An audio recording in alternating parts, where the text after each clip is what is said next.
खेसारी लाल यादव के फैंस और पवन सिंह के फैंस के बीच में 2 दिन पहले मैं एक वीडियो बनाई थी जिसमें बताई थी कि दोनों के बीच में बहुत ही ज़्यादा फैमिली को लेकर के कंट्रोवर्सी वाला, मतलब खेसारी व पवन सिंह के बीच में विवाद तो चलता है, लेकिन खेसारी भाई के फैमिली पवन भाई के फैमिली को बीच में नहीं लाना चाहिए। और ये बहुत ही अच्छा हुआ कि ये दोनों के फैन थोड़ा समझदार निकले और ये कंट्रोवर्सी को रोक चुके हैं। और जितना भी इधर उधर के अश्लील वीडियो बनाए थे दोनों फैमिली को लेकर के सारा डिलीट हो चुका है। और दोनों के फैन ये प्रॉमिस किए हैं कि 1 सप्ताह तक कोई विवाद नहीं होगा, सिर्फ भाईचारा होगा।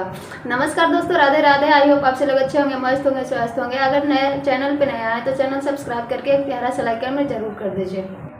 वैसे पवन सिंह और खेसारी लाल यादव हमेशा कंट्रोवर्सी बने रहते हैं और ये सिर्फ और सिर्फ फैन की वजह से होता है, क्योंकि फैन इधर के बाद उधर, उधर के बाद इधर, मतलब लटका के घसीट देते हैं और स्टार लोग बदनाम हो जाते हैं। वैसे आजकल के मतलब जो बच्चे हमारे फैंस लोग होते हैं, जैसे हम लोग हमारे अपने स्टार को कभी देखते नहीं है, कभी नहीं देखे, लेकिन फिर भी उन्हें दिल से चाहना ये हमारे लिए बहुत बड़ी बात होता है। और हमारे लिए जो हमारे फेवरेट स्टार होते हैं, जैसे हमारे खेसारी भी हम सबकी फेवरेट है, तो खेसारी भाई को हम सब लोग अपना गुरु, अपना भगवान सब कुछ मानते हैं। वैसे अपना राय जरूर दीजिएगा। Thank you, love you.